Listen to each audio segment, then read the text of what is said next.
I hope you're all having a pleasant evening. How's it? This is meteorologist Tom Burchard with a midday update on Wednesday, September 3rd, with Hurricane Kiko dominating the picture here this afternoon. Hurricane Kiko has rapidly intensified over the last 48 hours, intensification of about 55 knots and 30 knots of intensification over the last 24 hours. So Hurricane Kiko is now a Category 4 hurricane. Still located very, very far away from the main Hawaiian Islands, about 1,550 miles away, maximum sustained winds at about 130 miles per hour.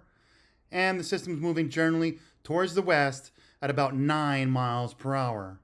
The blue you see here on the screen is the lightning mapper from the geostationary satellite that's taking the very same pictures that we see here. Let me take those off for a second here so we can have a look at the eye here on visible imagery. Very impressive looking hurricane for a Category 4. And like I said, generally tracking west. When hurricanes reach this sort of intensity, it's obviously difficult for them to rapidly intensify much more since it's already a Category 4 hurricane. And there could be fluctuations in intensity over the next couple of days as eye wall replacement cycles temporarily impact in intensity.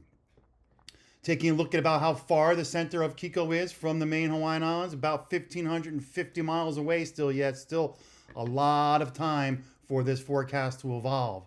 So, of course, everybody wants to know, when is it going to hit my house?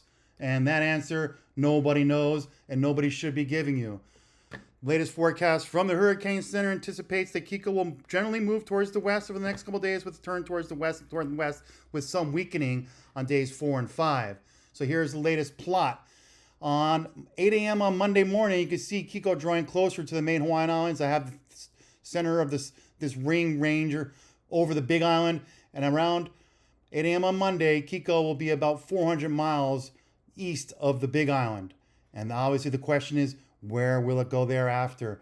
Nobody knows for sure.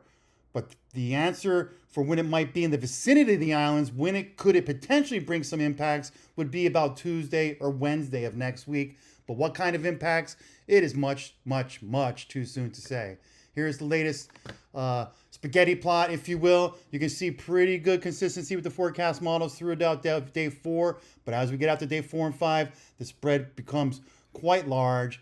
And so at that point, difficult to know which direction and what kind of intensity Kiko will have when it draws closer to the Hawaiian Islands. You can see how far away it is still yet, 1,500 miles, so give it time. It's still quite uncertain what, if any, impacts Kiko will have here in Hawaii.